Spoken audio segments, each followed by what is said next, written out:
Hello friends, इस नए video lecture में आपका स्वागत है। तो आज के इस वीडियो लेक्चर में हम लोग बात करने वाले हैं ईसी के बारे में। एनर्जी कंजर्वेशन जो आपका सब्जेक्ट है उसके कुछ इंपॉर्टेंट एमसीक्यू टाइप क्वेश्चंस के बारे में इस वीडियो लेक्चर में हम लोग चर्चा करने वाले हैं, जो कि बहुत मोस्ट इम्पॉर्टेंट वीडियो लेक्चर होने वाला है। तो इस वीडियो लेक्चर को अंत तक देखिएगा, आपको बहुत सारा जो आपका एमसीक्यू टाइप क्वेश्चन है वो प्रिपेयर हो जाएगा इस वीडियो लेक्चर में। ठीक है, एक ही बार वीडियो देखेंगे सारे क्वेश्चन अच्छे से तैयार हो जाएंगे। तो चलिए शुरू करते हैं और समझते हैं जो एनर्जी कंजर्वेशन है उसका पहला क्वेश्चन क्या कहा जा रहा है। तो फर्स्ट क्वेश्चन है, स्टार रेटिंग आपने कहाँ पर देखा है। स्टार रेटिंग क्या होता है? जब कोई भी इलेक्ट्रॉनिक इंस्ट्रूमेंट खरीदने जाते हैं तो वहाँ पे देखे होंगे कि स्टार रेटिंग बना होता है कि कितना इसका रेटिंग है। कोई रेफ्रिजरेटर खरीदने जाते हैं या फिर वॉशिंग मशीन खरीदने जाते हैं या फिर कोई कैमरा खरीदने जाते हैं तो वहाँ पे देखेंगे कि उसका दिया होता है स्टार रेटिंग। ठीक है, तो उसका एक अलग ही महत्व होता है, उसका ही अलग पहचान होता है कि जितना ज़्यादा रेटिंग होगा वह उतना अच्छा डिवाइस माना जाएगा। ठीक है, वो उतना कम एनर्जी को कंज्यूम करेगा। तो इसमें जो बोला गया है कि आपने जो स्टार रेटिंग है वो कहाँ पर देखा है। तो फर्स्ट ऑप्शन है आपका टेलीविज़न, सेकेंड ऑप्शन है आपका रेफ्रिजरेटर जिसको फ्रिज बोलते हैं, थर्ड ऑप्शन है आपका वॉशिंग मशीन जो कपड़ा धोने वाला वॉशिंग मशीन है उसमें, फोर्थ ऑप्शन है आपका उपरोक्त सभी। तो ऑप्शन नंबर जो 4 है वो आपका बिल्कुल सही है, उपरोक्त सभी। ठीक है, आपका जो टेलीविज़न है, ठीक है, जो कलर टेलीविज़न है या फिर जो रेफ्रिजरेटर है या फिर जो वॉशिंग मशीन है, इन सब पे आपका स्टार रेटिंग बना हुआ होता है। आप देख सकते हैं जिसका कवर होता है उस पर देखेंगे तो स्टार रेटिंग बना होता है, किसी का 3 स्टार, किसी का 4 स्टार, किसी का 2 स्टार। जितना ज़्यादा स्टार रहेगा, ठीक है, उतना अच्छा डिवाइस माना जाएगा, उतना कम एनर्जी को कंज्यूम करेगा। तो समझते हैं नेक्स्ट क्वेश्चन। अगला क्वेश्चन क्या बोला जा रहा है इसमें हम लोग देखते हैं। अगला जो क्वेश्चन है आपका, ज़्यादातर BEE के द्वारा स्टार रेटिंग उन उपकरणों को दी जाती है जो घरों में, यहाँ पे फिल करना है, कि खपत करते हैं। फर्स्ट ऑप्शन है आपका अधिक ऊर्जा, सेकंड है आपका कम ऊर्जा, थर्ड है आपका both A and B, fourth है आपका उपरोक्त में से कोई नहीं। तो यहाँ पे ऑप्शन नंबर जो फर्स्ट वो आपका बिल्कुल सही है। तो स्टार रेटिंग ऐसे डिवाइसेस को हम लोग देते हैं, ऐसे उपकरण को देते हैं जिसमें ऊर्जा की खपत जो है वो मैक्सिमम हो, ज़्यादा से ज़्यादा उसमें एनर्जी का खपत हो रहा है, तो उसमें हम लोग स्टार रेटिंग देते हैं। स्टार रेटिंग जो होता है वो किसके द्वारा दिया जाता है? BEE एक संस्था है जो कि भारत सरकार के द्वारा लॉन्च किया गया था। ब्यूरो ऑफ एनर्जी इफिशिएंसी इसका फुल फॉर्म होता है। BEE का फुल फॉर्म क्या होता है? Bureau of energy efficiency. ठीक है, BEE के द्वारा जो स्टार रेटिंग है उन उपकरणों को दिया जाता है, इन डिवाइसेस को दिया जाता है जिसमें अधिक ऊर्जा की खपत होता है। ठीक है, ऐसे डिवाइस है जिसमें ऊर्जा की खपत अधिक होता है, ऐसे डिवाइसेस को स्टार रेटिंग दी जाती है। तो यहाँ पे ऑप्शन नंबर फर्स्ट आपका बिल्कुल राइट आंसर है। इसके बाद समझते हैं हम लोग नेक्स्ट क्वेश्चन। अगला जो क्वेश्चन है उसमें क्या कहा जा रहा है आपका, विद्युत पावर को, ठीक है, इलेक्ट्रिक पावर को पावर स्टेशन से उपभोक्ता तक पहुंचाने के माध्यम को क्या बोलते हैं। ठीक है, जो भी आपका इलेक्ट्रिक पावर है उसको पावर स्टेशन से, मान लेते हैं आपका पावर है, ठीक है, पावर स्टेशन है, यहाँ से विद्युत को या फिर इलेक्ट्रिक पावर को जो कंज्यूमर है, जो आपका उपभोक्ता है, वहाँ तक लाने में किसकी हेल्प ली जाती है। तो फर्स्ट ऑप्शन है आपका फर्स्ट ऑप्शन है, यहाँ पे देख सकते हैं इलेक्ट्रॉनिक सप्लाई सिस्टम, सेकंड है आपका इलेक्ट्रिक सप्लाई सिस्टम, थर्ड है आपका दोनों A एंड B, फोर है आपका उपरोक्त में से कोई नहीं। तो ऑप्शन नंबर यहाँ पे जो B है वो आपका बिल्कुल राइट आंसर है।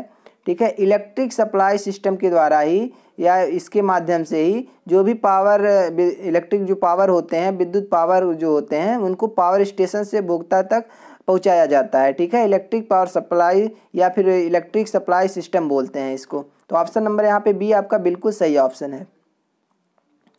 इसके बाद समझने वाले हम लोग नेक्स्ट क्वेश्चन। अगला जो क्वेश्चन है इसमें क्या कहा जा रहा है आपका, इलेक्ट्रिक सप्लाई सिस्टम किन मुख्य भागों से मिलकर बना होता है। ठीक है, जो इलेक्ट्रिक सप्लाई सिस्टम होता है उनमें कौन सा मुख्य पार्ट्स होते हैं, इसको बारे में बताना है। तो फर्स्ट ऑप्शन आपका दिया गया है पावर स्टेशन, सेकेंड है आपका ट्रांसमिशन लाइन जिसको संचरण लाइन बोलते हैं, थर्ड ऑप्शन है आपका डिस्ट्रीब्यूशन सिस्टम जिसको वितरण सिस्टम बोलते हैं। ठीक है, फोर्थ ऑप्शन है आपका उपरोक्त सभी। तो ऑप्शन नंबर जो यहाँ पे 4 है वो आपका बिल्कुल सही है, क्योंकि जो इलेक्ट्रिक सप्लाई सिस्टम होता है उसका मेन पार्ट आपका पावर स्टेशन भी होता है, ट्रांसमिशन लाइन भी होता है, डिस्ट्रीब्यूशन लाइन भी होता है, ठीक है, या फिर डिस्ट्रीब्यूशन सिस्टम भी होता है। तो यहाँ पे जो उपरोक्त सभी है, ऑप्शन नंबर डी वो आपका बिल्कुल सही ऑप्शन है, ठीक है ना। तो इसके बाद समझते हैं हम लोग नेक्स्ट क्वेश्चन। अगला जो क्वेश्चन है उसमें क्या कहा जा रहा है आपका, ट्रांसमिशन परिवर्तित करता है। फर्स्ट ऑप्शन आपका AC टू AC, सेकंड है आपका DC टू AC, थर्ड है आपका AC टू AC, ठीक है, फोर्थ ऑप्शन आपका नन ऑफ दीज। तो यहाँ पे देखेंगे जो फर्स्ट ऑप्शन आपका दिया गया है AC टू DC है, ठीक है, सेकंड ऑप्शन है आपका DC टू AC, लेकिन जो फोर्थ ऑप्शन है, जो थर्ड ऑप्शन है वो आपका बिल्कुल सही ऑप्शन है। जो थर्ड ऑप्शन है वो आपका बिल्कुल सही ऑप्शन है, क्योंकि जो ट्रांसफार्मर होता है इस तरह से, ठीक है, जो ट्रांसफार्मर होता है वो AC को AC में ही चेंज करता है, लेकिन काम क्या करता है, मान लेते हैं अगर कोई लो वोल्टेज है तो उसको हाई वोल्टेज में कन्वर्ट कर सकता है, अगर कोई हाई वोल्टेज है तो उसको लो वोल्टेज में चेंज कर सकता है, ठीक है। तो जो AC तो दोनों तरफ रहेगा, इसका इनपुट भी AC मिलेगा, आउटपुट भी AC मिलेगा, लेकिन हो सकता है कि जो इनपुट सिग्नल दे रहे हैं उसका जो स्ट्रेंथ है, जो वोल्टेज है वो कम हो और जो आउटपुट पे मिल रहा है वोल्टेज वो अधिक हो, या फिर हो सकता है कि जो इनपुट पे हम लोग वोल्टेज दे रहे हैं वो कम हो और जो आउटपुट पे मिल रहा है वो ज़्यादा हो, या फिर हो सकता है जो हम लोग को इनपुट पे दे रहे हैं वोल्टेज ज़्यादा हो और हम लोग को जो आउटपुट पे मिल रहा है वो कम हो, ठीक है, जिसको step up step down transformer भी बोलते हैं। तो उनका अलग ही काम है। सिर्फ क्वेश्चन में पूछा गया है ट्रांसफार्मर परिवर्तित करता है, तो AC to AC, AC signal को AC सिग्नल में ही चेंज कर देता है, ना कि AC को DC में, ठीक है। यहाँ पे जब रेक्टिफायर लगाएंगे, डायोड लगाएंगे तब आपको DC में चेंज करेगा, ठीक है, लेकिन सिर्फ ट्रांसफार्मर जो होता है वो AC को DC में नहीं चेंज करता है। बहुत सारा कन्फ्यूजन होता है बहुत सारे लोगों के बीच में, लेकिन जो ट्रांसफार्मर होता है सिर्फ आपका AC टू AC कन्वर्टर होता है, ठीक है, AC टू AC को AC सिग्नल को AC सिग्नल में ही कन्वर्ट करता है। नेक्स्ट क्वेश्चन देखते हैं। अगला जो क्वेश्चन है उसमें क्या कहा जा रहा है आपका, जनरेटिंग, जिसको बोलते हैं उत्पादन, ठीक है, जनरेटिंग स्टेशन पर विद्युत पावर का उत्पादन अल्टरनेटर के द्वारा होता है जो पैरेलल में जुड़े होते हैं। यहाँ पे फिल करना है उत्पन्न करते हैं, ठीक है। जो जनरेटिंग स्टेशन होते हैं वहाँ पर जो विद्युत पावर का उत्पादन होता है अल्टरनेटर के द्वारा होता है, जो कि पैरेलल में एक दूसरे से कनेक्ट होते हैं कई सारे अल्टरनेटर। तो यहाँ पे जो पावर स्टेशन या फिर जो जनरेटिंग स्टेशन है वहाँ पर कितना पावर जनरेट होता है, तो फर्स्ट ऑप्शन आपका 11 kV, सेकेंड ऑप्शन है 132 kV, थर्ड ऑप्शन है आपका 250 kV। तो ऑप्शन नंबर यहाँ पे जो फर्स्ट है वो आपका बिल्कुल सही है, 11 kV, ठीक है। यहाँ पे कितना फिल रहेगा, 11 kV। 11 kV का 11 kV उत्पन्न करता है एक जो जनरेटिंग स्टेशन होता है वह विद्युत पावर को, ठीक है। तो ऑप्शन नंबर ए जो है आपका बिल्कुल सही है। इसके बाद हम लोग समझते हैं नेक्स्ट क्वेश्चन। अगला जो क्वेश्चन उसमें क्या पूछा जा रहा है, शहर के बाहरी हिस्सों को 132 kV विद्युत पावर संचरण 3 फेज 3 वायर लाइनों के द्वारा किया जाता है कहलाता है। तो फर्स्ट ऑप्शन है आपका प्राइमरी ट्रांसमिशन, जिसको प्राथमिक संचरण बोलते हैं, फिर आपका सेकेंडरी ट्रांसमिशन, फिर आपका ऑप्शन है both A and B, four option है आपका इनमें से कोई नहीं। तो ऑप्शन नंबर फर्स्ट आपका बिल्कुल सही ऑप्शन है, प्राइमरी ट्रांसमिशन इसको बोलते हैं, प्राथमिक संचरण बोलते हैं, ठीक है। जो भी शहर के बाहरी हिस्से हैं उनमें 132 kV विद्युत पावर संचरण किया जाता है 3 फेज पावर सप्लाई के द्वारा, ठीक है। तो यहाँ पे जो ऑप्शन नंबर फर्स्ट है वो आपका बिल्कुल सही है, जिसको बोलते हैं प्राइमरी ट्रांसमिशन। इसके बाद हम लोग समझते हैं नेक्स्ट क्वेश्चन। अगला जो क्वेश्चन है उसमें क्या कहा जा रहा है आपका, ट्रांसमिशन एंड डिस्ट्रीब्यूशन में होने वाली हानियां ही पूरे सिस्टम में होने वाली पावर लॉसेस हैं। पूछा जा रहा है कि जो ट्रांसमिशन हम लोग कर रहे हैं और जो डिस्ट्रीब्यूट कर रहे हैं, ठीक है, जो भी पावर ट्रांसमिट कर रहे हैं या फिर डिस्ट्रीब्यूट कर रहे हैं उनमें जो हानियां होती हैं वो एक्चुअली में क्या है, पावर लॉसेस ही हैं। तो ऑप्शन में फर्स्ट है आपका ट्रू, ऑप्शन में सेकंड है आपका फॉल्स। तो ऑप्शन में जो फर्स्ट है वो आपका बिल्कुल सही ऑप्शन है ट्रू। जो भी ट्रांसमिशन या डिस्ट्रीब्यूशन में हानियां होती हैं वही आपके पावर लॉसेस होती हैं, ठीक है। तो ऑप्शन जो स्टेटमेंट दिया गया है वो बिल्कुल सही है, इसलिए ऑप्शन नंबर फर्स्ट आपका बिल्कुल सही आंसर है। नेक्स्ट क्वेश्चन देखते हैं हम लोग। अगला जो क्वेश्चन है उसमें क्या पूछा जा रहा है आपका, निर्धारित तकनीकी हानियां वितरण डिस्ट्रीब्यूशन जिसको बोलते हैं लाइन में, डिस्ट्रीब्यूशन लाइन में 1/4 से लेकर 1/3 कुल तकनीकी हानियों का होता है। तो फर्स्ट ऑप्शन है आपका फिक्स्ड टेक्निकल लॉसेस, सेकंड है आपका वेरिएबल टेक्निकल लॉसेस, थर्ड है आपका both A and B, fourth option है आपका उपरोक्त में से कोई नहीं। तो यहाँ पे ऑप्शन नंबर जो फर्स्ट है वो आपका बिल्कुल सही है, ठीक है। फिक्स टेक्निकल लॉसेस, निर्धारित तकनीकी हानियाँ, ठीक है, इसका हिंदी होता है। तो ऑप्शन में जो फर्स्ट है वो आपका बिल्कुल सही है, क्योंकि जो फिक्स तकनीक लॉसेस होती हैं उसमें जो डिस्ट्रीब्यूशन होता है, ठीक है, लाइन जो डिस्ट्रीब्यूशन लाइन में होता है उसमें 1/4 या फिर 1/3 का कुल तकनीकी हानि का होता है, ठीक है। तो यहाँ पे ऑप्शन नंबर फर्स्ट आपका बिल्कुल सही ऑप्शन है।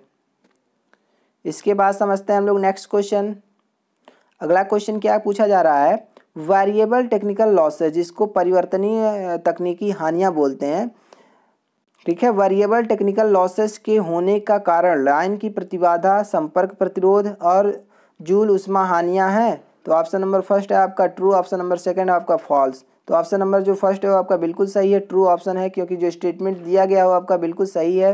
क्योंकि जो वेरिएबल टेक्निकल लॉसेस होते हैं उनमें जो लॉसेस होती हैं वो लाइन की प्रतिबाधा, इम्पीडेंस, लाइन की इम्पीडेंस और संपर्क जो कॉन्टैक्ट रेजिस्टेंस है और जो जूल उष्मा है, इनकी हानियों के कारण से होता है, ठीक है, वेरिएबल टेक्निकल लॉसेस। तो यहाँ पे जो स्टेटमेंट दिया गया है बिल्कुल सत्य है, इसलिए ऑप्शन नंबर फर्स्ट आपका बिल्कुल सही है, ट्रू ऑप्शन। इसके बाद समझते हैं हम लोग नेक्स्ट क्वेश्चन। अगला जो क्वेश्चन है आपका, इसमें क्या पूछा जा रहा है आपका, तो देख सकते हैं आपका क्वेश्चन में है आपका पावर वितरण ग्रिड, ठीक है, पावर डिस्ट्रीब्यूशन ग्रिड सिस्टम में कुल संचरण मतलब ट्रांसमिशन एंड वितरण मतलब डिस्ट्रीब्यूशन, ठीक है, ट्रांसमिशन एंड डिस्ट्रीब्यूशन हानियों का लगभग कितना परसेंट ट्रांसफार्मर के द्वारा होता है। तो बोला जा रहा है कि जो पावर डिस्ट्रीब्यूशन ग्रिड सिस्टम है उसमें कुल जो ट्रांसमिशन हो रहा है और जो डिस्ट्रीब्यूशन हो रहा है, ठीक है, जो ट्रांसमिशन और डिस्ट्रीब्यूशन लॉसेस है उसका कितना परसेंट ट्रांसफार्मर के कारण से होता है, ठीक है। तो ऑप्शन में फर्स्ट है आपका 10 से 20%, सेकेंड ऑप्शन है आपका 20 से 40%, थर्ड ऑप्शन है आपका 40 से 50%। तो ऑप्शन नंबर जो थर्ड है वो आपका बिल्कुल सही है, 40 से 50%, 40% से, ठीक है, 50% तक आपका लॉसेस होता है ट्रांसफार्मर के कारण से, किसमें, पावर डिस्ट्रीब्यूशन ग्रिड सिस्टम में, ठीक है। इसके बाद समझते हैं हम लोग नेक्स्ट। अगला जो क्वेश्चन है, नेक्स्ट क्वेश्चन आपका है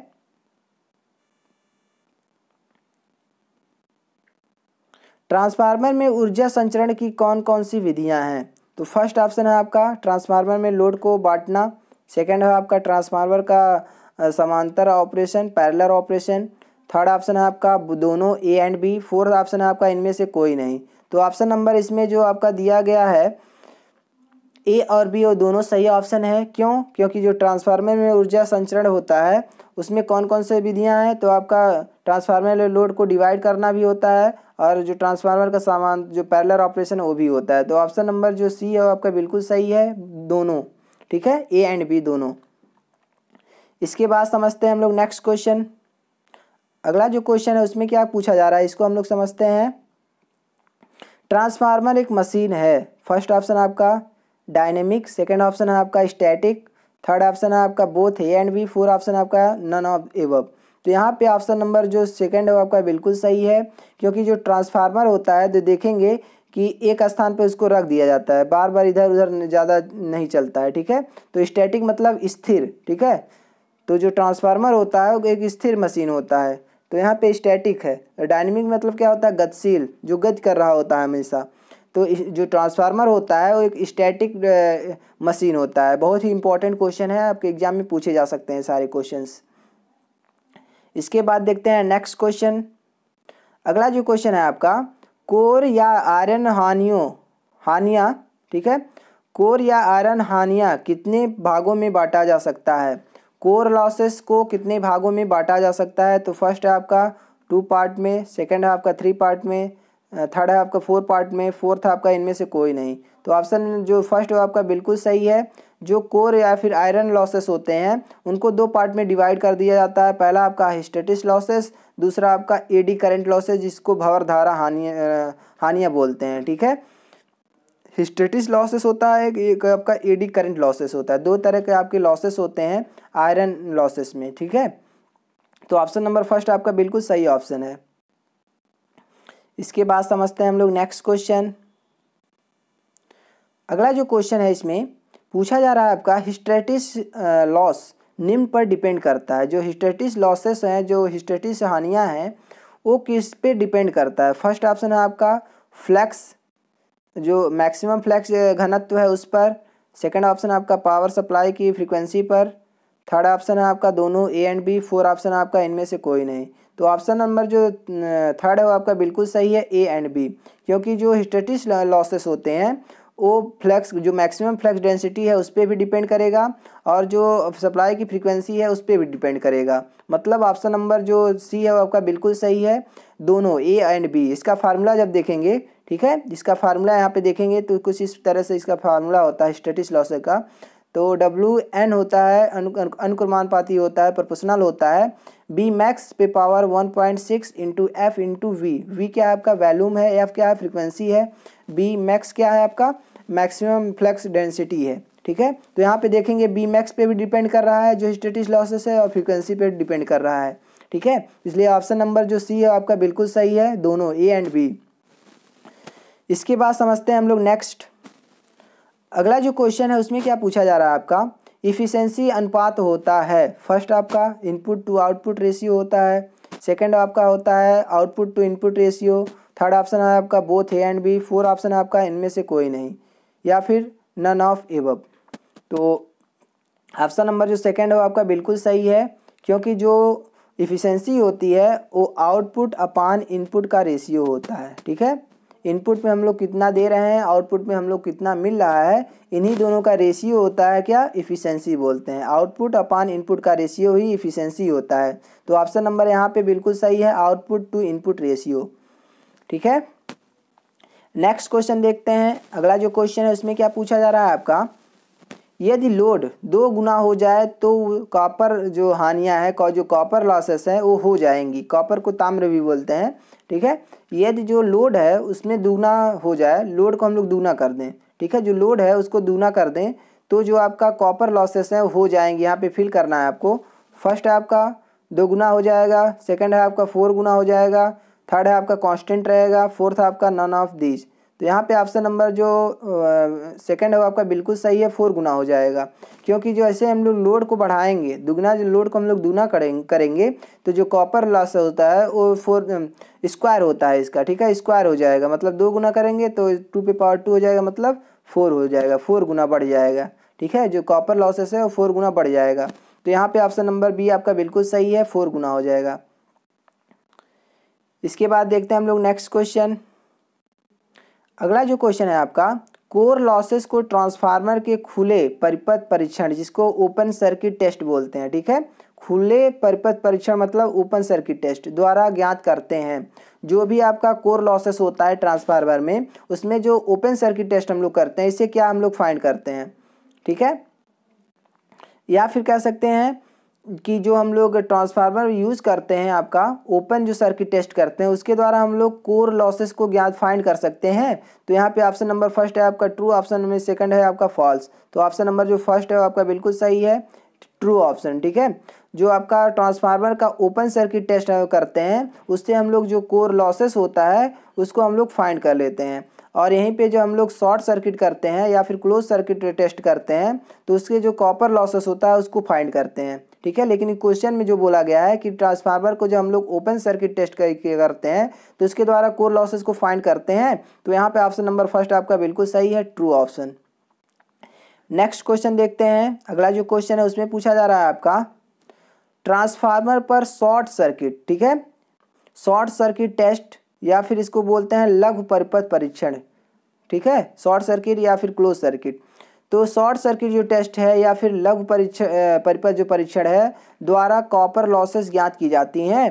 तो स्टेटमेंट दिया गया है कि जो आपका ट्रांसफार्मर है वहाँ उस पर जब हम लोग शॉर्ट सर्किट कर देते हैं, शॉर्ट सर्किट टेस्ट करते हैं, तो इसके द्वारा हम लोग कॉपर जो लॉसेस है उसको फाइंड कर सकते हैं।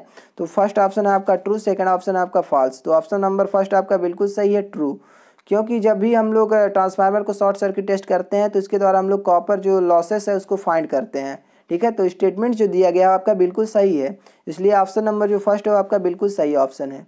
ठीक है ना, नेक्स्ट क्वेश्चन देखते हैं। अगला जो क्वेश्चन है इसमें क्या पूछा जा रहा है आपका, BEE की स्थापना की गई। ठीक है, फर्स्ट ऑप्शन है आपका भारत सरकार द्वारा, सेकंड है आपका भारत सरकार, फर्स्ट ऑप्शन आपका राज्य सरकार द्वारा, सेकंड ऑप्शन है आपका भारत सरकार द्वारा, थर्ड ऑप्शन है आपका कृषि मंत्रालय द्वारा, फोर्थ ऑप्शन है आपका उपरोक्त में से कोई नहीं।